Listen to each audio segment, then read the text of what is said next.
What? Hey, he's just trying to make sure Breezy's got that potassium in him. You know? Okay. Potassium overload.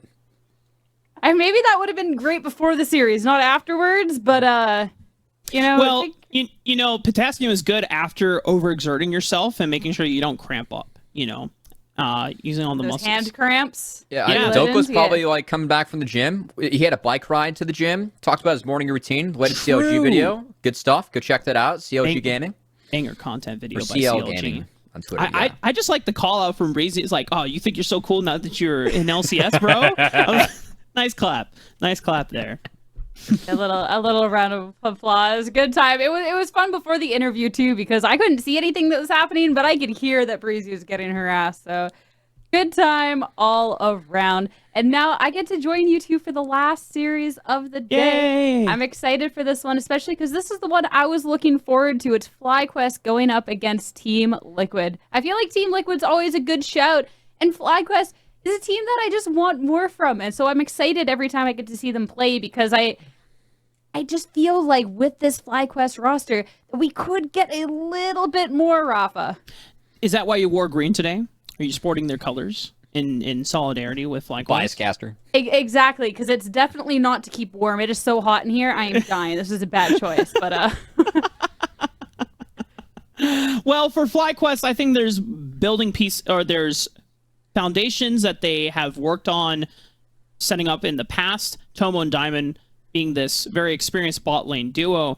But, surprisingly, there have been a few times before last week where Tomo and Diamond weren't always able to step up and be the stable rock center for FlyQuest. But it was okay because Yuji and Spyrax are like just overcoming a bunch of the expectations that we had since the beginning of the year. Yuji being the solo queue star from Mongolia, hitting Challenger in 4 or 5 servers.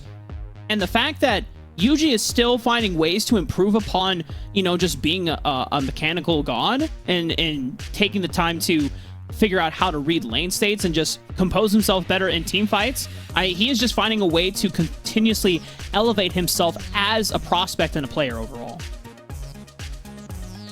yeah. And Cubby, I know that you'd like to give us the cold, hard truth about teams and their players and stuff. How are you feeling about FlyQuest now at this point that we're getting to near the end of the Summer Split of Academy? Yeah, I mean, FlyQuest, they started off very hot. 5-1.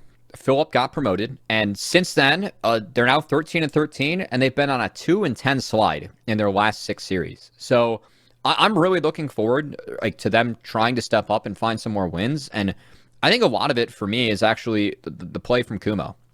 I think that Kumo, there have been games where I think that Kumo is able to get a lane lead and then just gets lost. And that can be him, splitting on Tryndamere and just not getting enough leads. That can be him, having some fights where he isn't able to get in position. I know that we have some Kumo clips available. I feel bad being critical and not having the tape to point it out, but this is a player that was in LCS, and when I listed off those top laners that from Academy that I really feel could slot into the LCS and play tomorrow, Kumo's not one of them.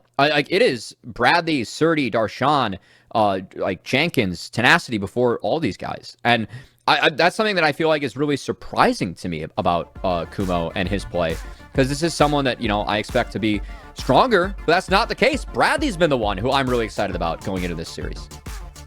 Yeah, we have a couple of clips of Bradley in comparison to Kumo. So you said that you wanted a little bit of footage to kind of back up your points here. So focusing on this top lane matchup, I feel like this should be a test for Kumo, considering that isn't one of the players that you said that would go into LCS and perform, and this could be a moment in this game to show that maybe convince you a little bit, Cubby. I mean, I would love that, but he has a tough task going up against Bradley. I think it's important to note, Bradley, on average, he is second in gold diff at 15 out of all top laners in a very strong pool, and also leading the league in solo kills. He has 20 solo kills in 26 games, guys. Bradley has been, I think, low-key, having a very good split. A lot of his laning errors that we were critical of him with, rightfully so, in spring, I feel have at least improved a bit, especially even looking at the first half of the season to the second. I know that, there was a off day where we had some academy talent go in and, do some content shooting with TL. You might see rather soon. The one person in the facility on the off day was Bradley. He's really been grinding it out. I think feeling a little bit of the heat, and I think his play's been stepping up because of it. It's been really good to see. And you have to remember, Bradley is a role swap from mid to top lane, which is why, half of those errors were coming up in the first place during the spring. That was his not only debut split in Academy, but debut split as a top laner. Thankfully, a lot of the champions that he had played in the mid lane back in his time on Wildcard last year could transition into the top lane. But the fact that Bradley has taken the off season, even in the aftermath where Team Liquid won, I think Bradley is taken to heart, like, hey, you know what? I don't want people to look back on the spring split and say, I won because I just, benefited off of a very strong Team Liquid Academy who did not really change up their roster outside of me from the prior year. I want to show that I have earned my spot and I'm just as good as everyone else here and can contend for one of the top 3 top laner spots here in the Academy. He's been doing a great job showing it so far. And it's always a treat watching Team Liquid play in general. Now it's time to head to the Champ Select and see how their final match of the day is going to be starting off. I'll catch up with you later. See you at the halftime show, Sierra. And Cubby, you mentioning Bradley, leading the top lane for solo kills? Leading all the league, the entire league, with 20 solo kills. Yeah. We saw one of the 3 solo kills that happened just in that game alone. I think he had 2 or 3 solo kills in their series against TSM versus Solo. Oh, yeah. That was definitely the flashiest one, being able to dodge, not even reaction, it was a prediction flash from Solo's Aatrox. Bradley is making a case for himself because he just wants to show that, hey, there's a reason why I was picked up in the first place, and I'm showing that the investment into me is going to pay off. And, that's also Bradley's Gangplank, which it's really wild. You talked about the mid to top lane role swap. It feels like Bradley's best champ is Gangplank now. And that wasn't one of them. Yeah. He's 14-1 on this champ in his career. That is ridiculous. And they banned Gnar. Gangplank's up. I would not be surprised if they slammed it here early. Now, if they do, the answer that Kumo's had the GP has been Tryndamere, which I think has been Kumo's best champ so far this split. So really curious if we get that interaction in terms of trades, as at the moment, it has been Kalista taken. Lucian Nami is also up if TL wants that. Team Liquid, what do they want to prioritize? A Zeri for Yeon. If you guys remember back in the spring when Zeri first came out, Yeon had that super dope clip of him just zooming around. Was it balanced? It was still cool as hell. The best part of it was not Yeon's POV, but the POV of Quantum. Because him and Lordo were just like, what the hell is going on? What is this champion, man? Yeah. Yeah. They couldn't lock him down. It was like a 1v5, and he's just stalled so much time. But, in the meantime, draft phase is still underway. Armeo locking in Poppy. We actually, I don't know if you were watching Kobe's stream of Champions Queue last night. Armeo had I think it was last night or 2 nights ago, Armeo had a monstrous game on the Poppy, where Kobe's like, yeah, Armeo's this fed, game's over. Time to chalk it up. And as you called it, Gangplank slammed in for Bradley. As much as I enjoy Kobe's Champ Q streams, I'm a base Busio enjoyer, so I was watching his Champ Q stream last night, so I was prepping for today. But, moving on. At the moment, FlyQuest, early bot priority. It's a blue side Kalista, so I want to see them see if they can try and make plays to attack the blue side quadrant of Team Liquid. That's something that I think TL Honda has done the best job of as a team with Kalista. It's why Yeon's Kalista should be denied from him every single game. It's been so good, his ability to play the Kalista with Armeo as well.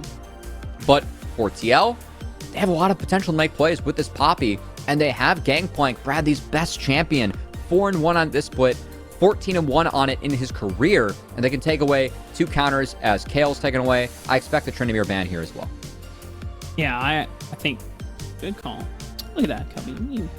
This is why this guy is so damn good at his job. Or Lulu ban now. Unless they want to take away a mid lane ban, they could throw out Azir if they do not want to deal with that, as Harry will have the option about whether or not he wants to take that champ or wait, as it is Alistar. Ooh, I wonder if Alistar's seen some more play. You can also play Taric into a Mumu. This would actually be a very good Taric angle. Would this It be our combos first very Taric game well of with the Poppy. split? It First Taric game? would be Ayla's first Taric game. We have seen Taric before. I like it. It gives Zeri shields, and you can absorb the engage from a Mumu Callista, and also combo really well with Poppy. I would love the Taric here, as it looks like... Ah! It was literally 0 seconds for an Brahm's good too. eternity. Brahm's good too. Oh, man.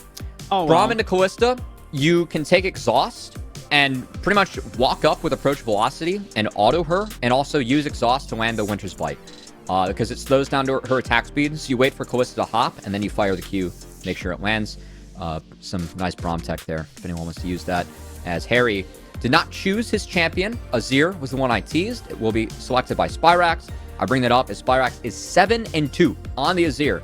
And it is a pick that has been denied from him for the majority of the split after he popped off on it in the first half. And let's not forget the last time these two teams met. And Spyrax had the base defense save or caught the throw of TL, pushed him into the turret, and helped FlyQuest win that game in the later stages, as that was filthy. Last time Harry played Xerath into that comp. Do we see Xerath or something crazy like that again? We shall see. We definitely do need magic damage for the side of Team Liquid. There are a couple of beefy champions for FlyQuest here. Now, Vigar would be interesting. You could trap people down, but Harry says, no control mages, no snooze fest in the mid lane. I want to make plays. I want to continue pushing that I am the best mid laner in Academy. And Harry, I mean, Harry's laning, guys, has been so impressive this split. We oftentimes credit Harry, especially for his laning. Harry's the person that I feel like TL, they are our top dogs. And you ask anyone on Team Liquid who deserves more credit, I think every single one of them says Harry. And this split, his laning stats, he is averaging being up 474 gold at the 15-minute mark. The second best laner is Triple. It's plus 111 for Triple. He's up 350 gold on the next best mid in Academy. That's how good not only Harry, but also Armeo, Ayla, the way they play around mid, it has been for TL. And I love this Akali pick because not only is it good into Azir, you can also play it into Gwen in the side lane. So if they get Akali ahead, TL could blitz this mid game if FlyQuest aren't careful. Yeah, and I think this is a moment for Harry to... we're looking at Jan Zeri, a signature pick for him ever since the champion came out. Bradley's Gangplank as well. But I think also eyes are on Harry's Akali because I think the overall arc for Harry has been ever since he came into Academy. He came in at the same time that Ryoma did, and it's been the battle of the two Oceanic mid laners trying to contest for who is the best in the Academy scene here. Now that Ryoma is not in Academy, this is the time for Harry to claim that spot, and no one else can contest it from him. But we're going to see how this all unfolds for our last series of the day. Game 1 starts right now. And honestly, a really exciting mid lane matchup, just given the fact that it is Harry on the Akali, but also Spyrax's Azir. Again, this team has 13 wins, 7-2 on the Azir for Spyrax. This is most played champion, the best champion I think Spyrax has in his pool. And both these mid laners, I talked about solo kills earlier. Both mids have 15 solo kills. That is tied first out of all mids in Academy. I think that Spyrax, you mentioned it, Rafa, has really had a nice split, has emerged as someone that is rounding out his mid lane play and pool.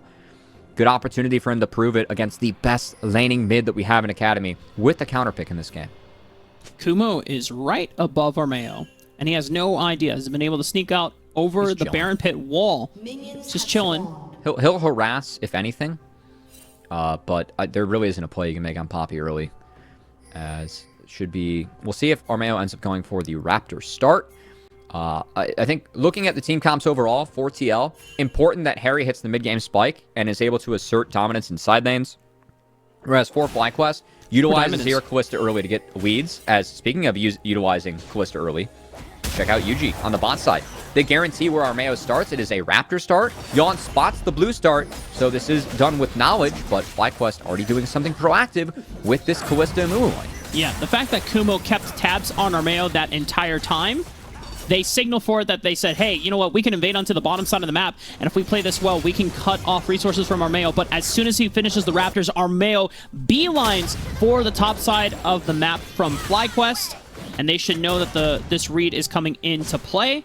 Bradley will continuously push Kumo back for priorities so that Armeo can fully clear out this top side of the map. Boy. And we're going to be in a vertical stave. Tomo cleansing boy. the Ignite. Keeps him alive for now, but Yon and Ayla pushing back the FlyQuest bottom lane.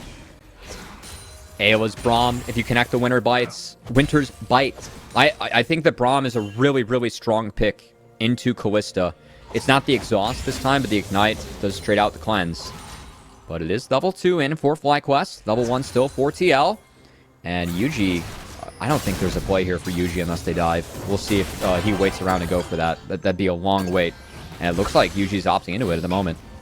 He's giving up a lot of tempo in exchange for this. Armeo is going to get the fully cleared top side jungle plus the Raptors that he already started with. But if they make this play happen, it would be huge. Already chunking out Ayla, taking out the Unbreakable Shield. And now Yuji, if he flash lands the rune here, the cleanse from Yon, but they layer down the CC and they set up the snowball for Tomo, and they're going to continue going. This is a massive start for FlyQuest's bottom lane. Just what FlyQuest needed, and I love how they're playing around Callista. I said early, you can utilize Callista 1 through 3 so incredibly powerful to attack the enemy quadrant of the jungle. This has been textbook from FlyQuest, and who cares if, the Viego falls a little bit behind the Poppy. It's a Poppy. You can catch back up later. You have shut down the bot lane at TL early. This is the best start that FlyQuest could have possibly asked for.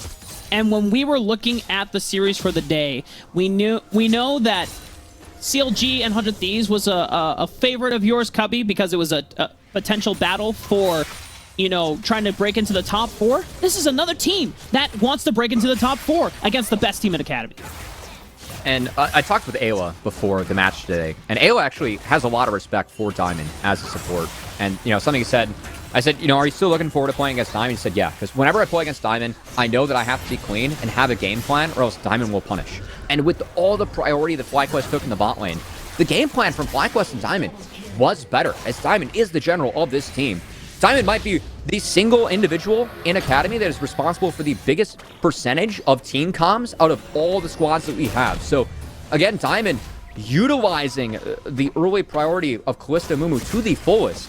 And we'll see if FlyQuest can run with it from there, as Yuji, he's back again, baby. He's looking to get in this bot side jungle of Armeo, take some camps away, and maybe even go for another dive. Armeo is beelining towards the bottom side of the map, so if FlyQuest wanted to go for another play, they would have to do it quickly. Fuji's going to take this time to counter jungle instead, but Armeo, oh my gosh, like ships in the night. Oh, does he even see you should know. He might have seen the pace. But we shall see, as Diamond will spread up Armeo here. That's big. Yeah, so now they have information that Armeo's starting up the Gromp. Yuji just gets to take the wolves for free. There's no more play to invade onto here because you don't want to tango with the Poppy in close corridors, but the fact that Yuji's able to steal some camps away, especially the ones off of respawn, gives him catch-up experience after the play he made on the bottom side of the map. Love what Tomo just did there, too. Pulled the wave so that it's shoving away now from TL, trying to deny a creep. Does get one away from experience and forcing Yon and Ayla to walk back in. Tricky. Nice little play there by the bot lane of FlyQuest. As these are 2 of the 3 bot lanes that returned from our spring. And fun fact, the 3rd one, if you guys haven't seen, check Dignitas's Twitter, would have been Spawn and JJ, as Spawn is getting that chance to play in LCS this week. Very exciting. Woo! Now Armeo is looking for a play of his own. He knows that Flash was burned by Tomo in the very first bottom lane skirmish. Tomo misses. Oh, huge. Oh, no. And now Armeo is going forward onto Tomo, flashing forward, gets the slow down, guaranteeing the lockdown, and it is gold over to the pockets of Armeo. And Armeo really bails his bot lane out of what, again, is a tough situation here, as Armeo is just so solid as a jungler. His ability to deal with the game plan that FlyQuest threw at them and, find proactive plays. Still on... Oh, boy. Here we go. Oh, flash from Bradley. Is he burning down to a Corrupting Potion? He wants to step up, wants to look for one last parlay for the grass stack, but has to respect the damage from Kumo. Bit of a mistake there from Bradley, as Kumo now has Ghost. And if Bradley's not careful, Kumo can run him down, as I will say the changes to Gwen, summarize, a little bit stronger in team fights, worse in the laning phase, which I think is a good direction for Gwen. A lot of the issue with Gwen, why she's been so strong the last few patches, or I should say, like, last couple splits, is Yeah. that she could utilize her early levels to bridge the gap of what was a weaker laning phase after, and to have that just be average. Given how strong her E used to be, and they did give her the bonus range back. They took down the numbers quite a bit. Yeah. Gwen needs to be weaker early, and she can still be good late, which is more of the power curve that Riot gave her now. Yeah, we run into champions like that a lot, where they're good in the laning phase, and they also have monstrous late games. Which, Yeah, and that it's was like, Victor. That was Victor. That was Azir at one point. Yasuo at one point. We've run into quite a number of champions that have had that problem. But First Dragon was awarded over to FlyQuest thanks to the prior they had, despite Armeo rectifying a little bit of the advantage that Tomo got. We're not going to have another Dragon for another 4.5 minutes, and it's Rift Herald that is spawning in about 30 seconds. And looks like Yuji blitzing towards that Rift. I will say a Rift fight could be dangerous for FlyQuest without their bot lane. Their bot lane is where they have their lead at the moment, and the playmaking of Kalista plus Amumu early is big. Because that bot lane did die, I don't think Diamond will hit 6 in time. He would have to leech 6 off the mid wave.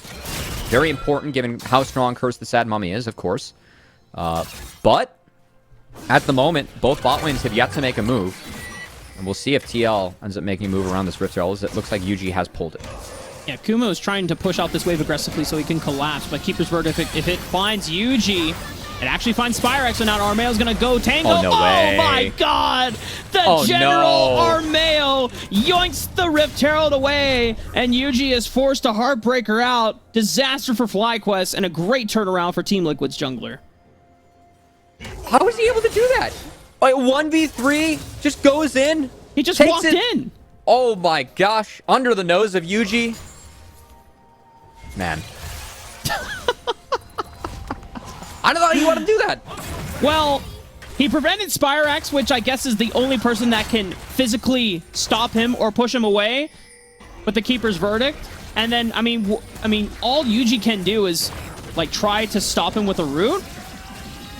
But literally, man, it's just like... Maybe a Spyrax, like, E-dash to the side is able to dodge out, but the eye, the way that Yuji moved, turned the eye towards Armeo. And Armeo is just able to shut down the hope of a free rift from FlyQuest. That really kills what they have going for them in their tracks, because again, FlyQuest, their early game, very strong, but as we get into this mid game, Bradley and Harry will be very scary, especially Harry in these side lanes. And if Zeri gets out of control, things get hairy there too.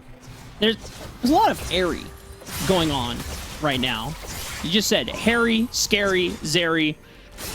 Add in... I'm doing this on purpose, Rob. We talked about I'm berries opening up the door earlier. for you to play with this. Like a berry smoothie, also delicious.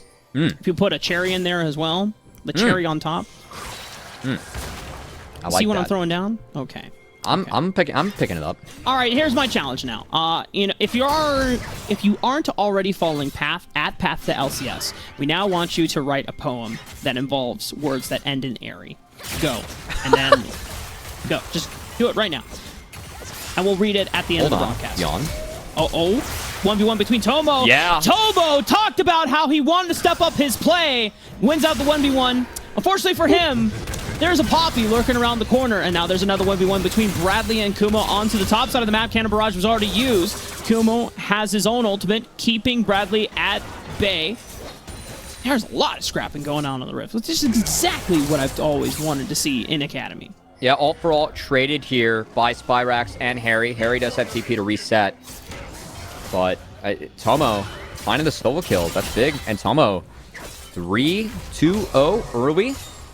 A lot of gold onto Yawn. Want to see if Tomo can step up and do something with it, as Tomo has been good in lane with Diamond, but I think that Tomo has been trying to go for a lot of mid waves that maybe should not be going for in some of these games. That's getting picked in the later stages of the game has really delayed the plans of FlyQuest, as they, of course, they are on this 2-10 slide.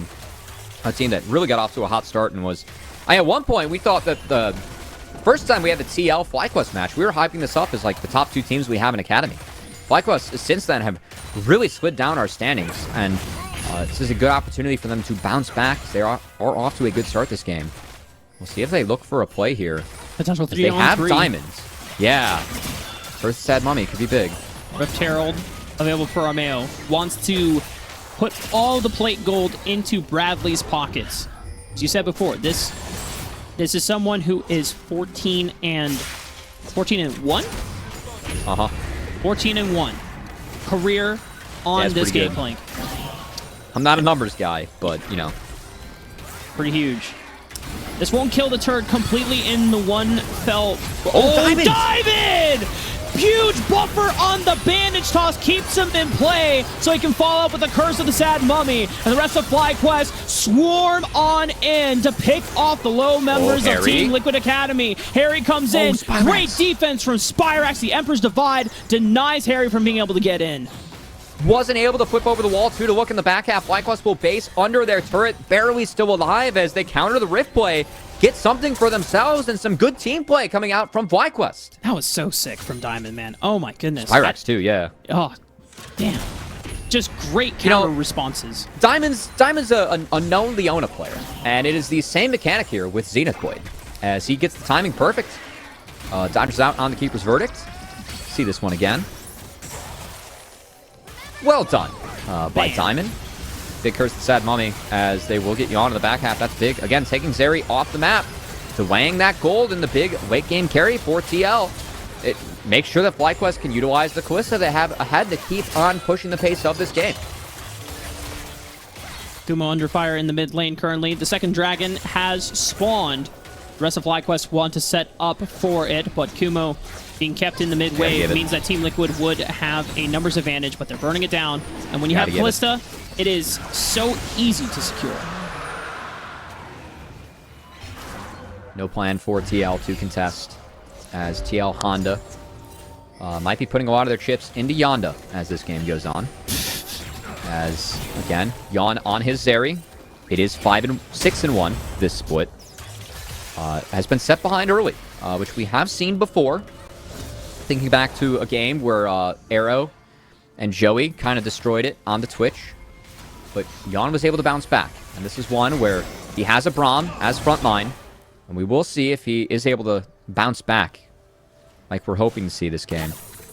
Seems like there's going to be some downtime before any further action spirals out of control for either team. That Yonda comment, I feel like that is the result of you listening to a lot of Kanye West. I feel like that's something that... No. Oh, actually, kind of. I mean, that's cool. I'm always here for that. But it's actually... I think Twitch chat's mostly responsible for that one. Oh, really? Along with the side of Joshi. Yeah. Yonda? Yeah. What does Yonda even mean? Oh, it's TL Honda now. So it's just Yonda. Ah... Okay. Yawn of Honda. Well, FlyQuest, they're going to try for Rift Herald a second time. Hopefully for them, Armeo doesn't get to just walk in and take the Rift Herald for free. But he does have that chem tank, and it would be very scary to walk into a Keeper's Verdict. Shaping up to be a 5v5. I think important to note, no mythics on either top laner yet. So looking at the inventory is actually pretty even across the board. FlyQuest, we still think their champs are stronger at this point of the game. But we'll have to see if Diamond can land a big wombo combo and if Yuji can get that first kill. That's the big key, I think, for FlyQuest. Get Yuji off to the races. You'd probably then want to aim for one of the squishier members, not this Armeo or Ayla, both frontliners and very, very tanky, very durable. They're burning down the Rift Herald, being slow with it. Diamond's in there. Curse of the Sad Mummy on the 3, and Tomo has an angle onto Yawn, keeping him at bay. But Keeper's Verdict from Armeo splits up the back line from the rest of the front line, and so Harry comes in, picks off members with Yawn. They've taken out the bottom lane of FlyQuest, and even the Rift Herald resets. They have the numbers to continue this fight. Yuji looking for the reset onto Harry, but good flash from the mid lane of Team Liquid prevents any resets coming in from FlyQuest. And that fight was split from Fly. I mean, the engage from Diamond, yes, it found a lot of members, but Tomo, Diamond were isolated on one half of the fight by Harry, by TL. That was really well played by our top team in Academy. And FlyQuest, that Fed Kalista got taken out immediately. They're going to do anything else from there. Team Liquid, despite not picking up the Rift Herald, the fact that they equalize and they slow down the accelerated snowball of this bot lane from Tomo and Diamond gives them more time to scale on up for all the scaling pieces in their composition. And look at how split FlyQuest are when Diamond goes in. I mean, Spyrox Kumo are not in position to follow up. And then TL see the split, and they just say, all right, we're just everyone on Tomo. Dog pile in. I mean, Yawn goes over the wall, chases Harry. They do just that. Armeo doesn't care. He's just running away on the backside. And that was I would say, a poorly set up fight from FlyQuest, just because the terrain they played that on, their two solo laners were never able to get involved. And TL, like the way they played that, the way they kited it out, the way they attacked it, way too good for the setup the FlyQuest threw at them. Tomo can be so fearless on this Callista as long as his team is giving him the space. But as soon as he is the isolated member and there's an assassin like Harry's Akali that can just single him down, and it is a little more doomed for the side of FlyQuest. And now losing out on the second Rift Herald of the game, going over to Team Liquid. Yes, it's only 1,000 gold lead in advantage for them, but this is preventing the FlyQuest snowball. And now can Team Liquid transition that advantage into stopping the acceleration of the drags? I mean, the really important thing for TL is the fact that Yawn got 2 kills from that fight. All of a sudden, Yawn is ahead in items compared to Tomo. And this Zeri, we've seen what Zeri can do when she hits 3 items. And those W's start to magic damage crit the enemies from illegal, over walls by the and way. range. Yes, that should not happen. I am so glad. It did not take much convincing on my part to get you on my side. But I'm glad that you're on my side, Rob. That's all I'm going to say about the W first crits. time I saw that W crit last week with you, I was like, what is that? What the did I just watch? Like, why does her W crit now? Like, it is nuts. That's one of the reasons that Zeri has found her way into the meta and stayed there for summer, as second Rift is dropped by TL in response to the Dragon. And it looks like this Dragon will be seeded. But it's on Vision. They know it's there. Armeo still has Keeper's Verdict. He's looking to prompt it now. Almost isolated. Oh, and Yuji's all by himself here. Armeo and the rest of Team Liquid, they could just bully Yuji and kill him, or at least force him to flash over the wall. Can he get back in? No, it is Armeo that steals the Dragon officially away from FlyQuest, and they've routed off members on the other side of the map. Spyrox into the pin, but he has to flash away. And Yawn is just in there, baby. He is kiting them down. It's a triple looking for Tomo. No damage available. A quadra for Yawn. Well, we talked about Yawn getting some gold to bounce back. Yawn on his Zeri makes good use of that. You cannot give this guy Callista. You cannot give this guy Zeri. And you cannot give TL a lead, because any gap you give them, any mistake they make, TL punishes. And Yawn, way too good on this champ. Just allowed to free fire. Man, I love seeing this. And we take a second look. Look at how slow TL play this, but also Spyrax is over the wall. He's trying to get damage down, but again, Tomo Diamond get isolated by Harry. He chases them off the backside, and then Yawn just flashes over into the pit. Again, FlyQuest isolated. Tomo Yuji can't do anything because they were forced out, and FlyQuest just are not fighting together. This is not the same team that we saw start the split 5-1. It feels like they are split. They're going in on one side of the fight, not able to get in on another. It's been in full control of TL all of these fights. FlyQuest don't have an answer, and TL, again, reminding all of us at home why they are 20-6 in our Academy standings. And this mid game from Team Liquid is a far cry from the early game plans that FlyQuest had set up to snowball Tomo and Diamond on the bottom side of the map. Those 2 dives from FlyQuest gained them so much advantage. They have to find ways to get back into this game before time runs out. Team Liquid already responding beautifully from FlyQuest's attempted pick. Diamond gets cut off from the rest of the team. Kumo also isolated from the rest of the FlyQuest squad. And with the Baron up, I mean, Team Liquid, they can continue to push for this. They can force FlyQuest to face check them. I know we've been singing the praises of Yawn in these team fights, but Harry's Akali has been so good. Again, putting up FlyQuest as Harry. Shuriken backflip, dodges out on the Yuji damage. Heartbreaker is still available, but they're burning down the Baron and making sure that Yuji cannot get into the pit. He's doing everything that he can. He can't approach it. Smite comes out from Armeo. It is secured for the Baron, and FlyQuest can't do a damn thing about it. Baron for Team Liquid. The control for TL2, flexing their muscles there. No move for FlyQuest is, again, Yawn the zoning, the pick. I mean, you're throwing everything at a Braum. Awa, you know, he welcomes the engage as Braum. And all of a sudden, Armeo knocks Yuji out. No more resets. Knocks Diamond in. That's the first kill for TL, and they just get to run the fight from there. Team Liquid just have all the tools now, and it seems like FlyQuest are just trying to grasp at straws, not putting much thought into whoever they can pick. It's just more of a question of, okay, can we just get a kill? Can we get a reset going for UG, or can we find a numbers advantage before the objective starts out? And just seems that FlyQuest are in this desperate state to claw back at the advantage that they once had in the early game. Oh, hold on. Good Glacial Fissure from Ayla. Jumps back with the stand behind me. Bates Call from Diamond. Launches him back in, but they've already used the Curse of the Sad Mummy, so they can't find another way to lock down. Oh, good God, Harry! You can't do that, man! That is brutal! That Akali picked because you can play it into Azir and Gwen in the side lanes. Making good use, taking out Kumo. As we'll see if Harry TP's back to this wave. Oh, actually doesn't have it. All right, Harry's walking back. But still, the siege continues for TL. Down a man, down some health. We'll see if they pull the trigger. Diamond doesn't have anything available. Yeah, it's just to be clearing out the waves. As Team Liquid, even with an early deficit, still able to take over this game. Well, UG's still full health. Armeo and Ayla might have overstayed their welcome. They were forced to flash, but they don't go down.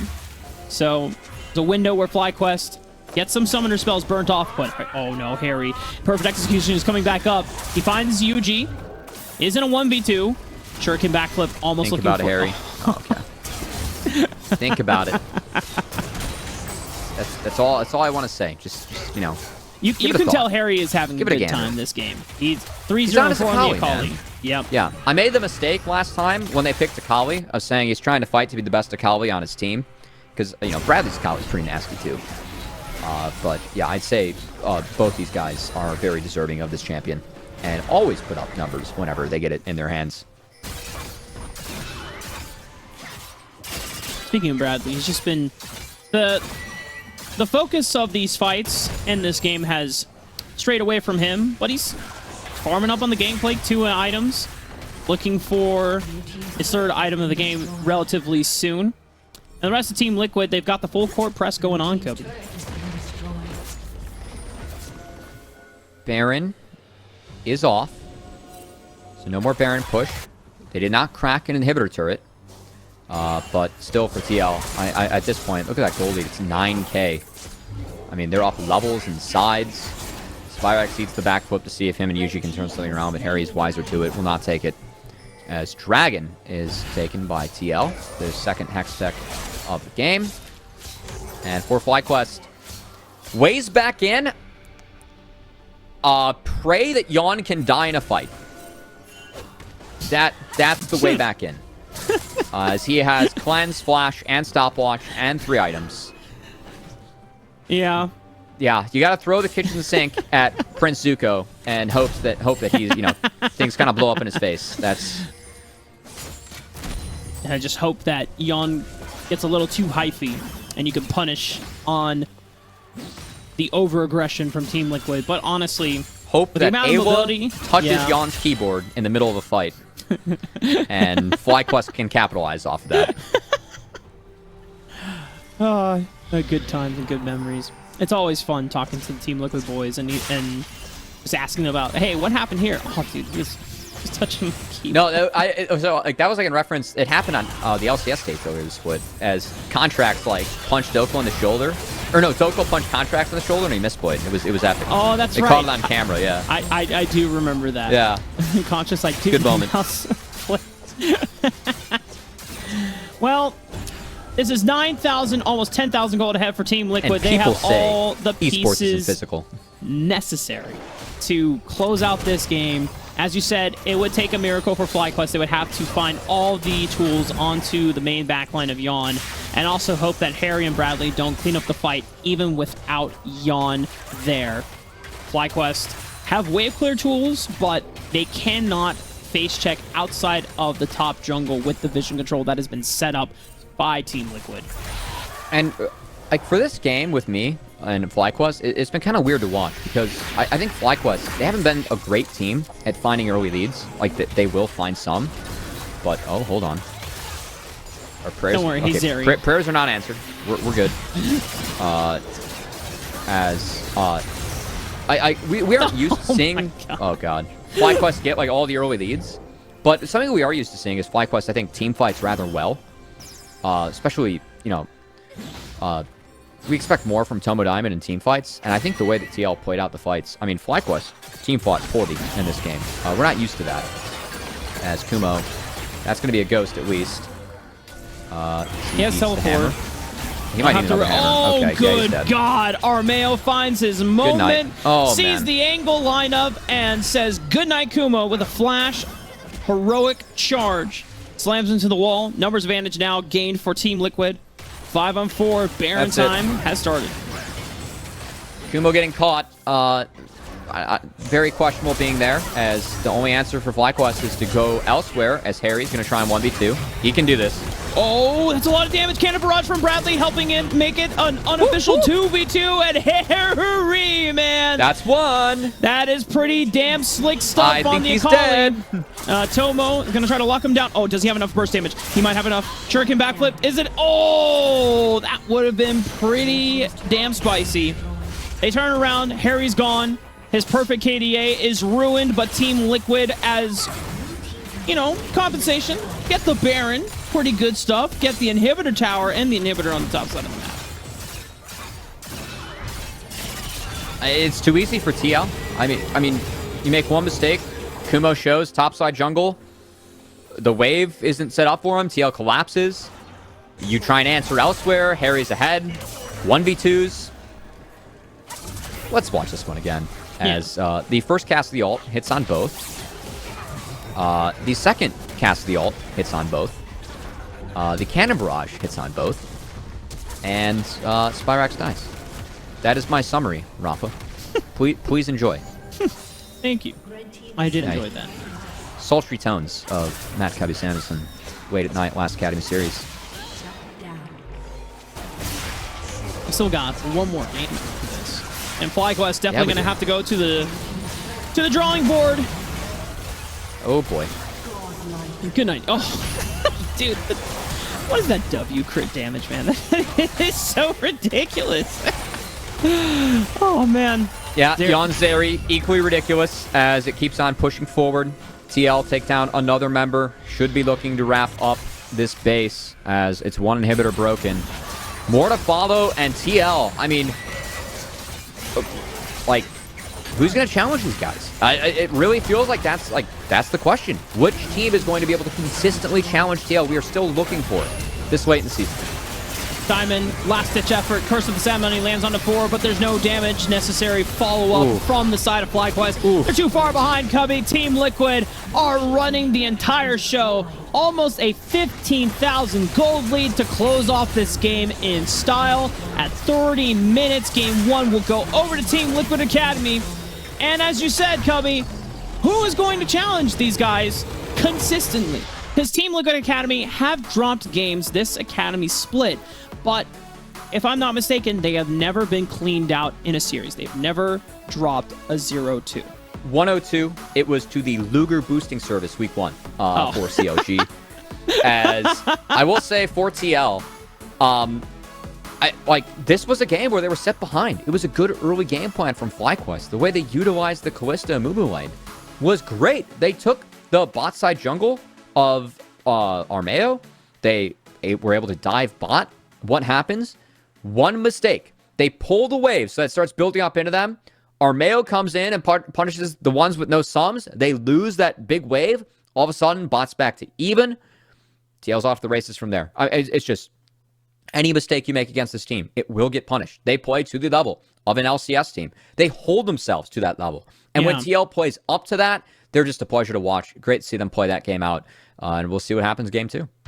Well, you said it. And we've got Sierra on standby for the halftime show. When we come back from break, we'll be rounding out the last game and getting ready to wind down the broadcast.